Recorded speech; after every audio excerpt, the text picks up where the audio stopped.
Hello বন্ধুরা, সবাই ভালো আছেন? আজ আমি ভুট্টার খই বাজবো, এই দেখেন। তাও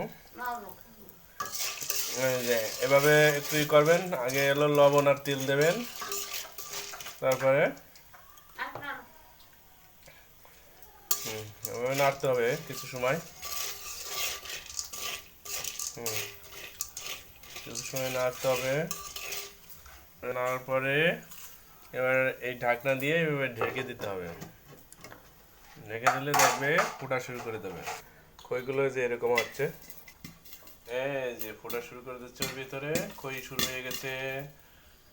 এই যে খই হচ্ছে, কত সুন্দরভাবে খই হচ্ছে, খুব ম্যাজিকের মতো খই হচ্ছে। এই যে খই হয়ে গেছে, এখন এই যে আমি ঢাকনাটা উঠে ফেলছি। এই যে কত সুন্দর খই হয়েছে, দেখেন বন্ধুরা, খই কত সুন্দর খই বানাই ফেললাম। ম্যাজিক আমাদের বাসায় খই বানাইছি, আর কিনে খাওয়ার চাইতে অনেক সুবিধে, আর খুবই মজাদার একটা খই।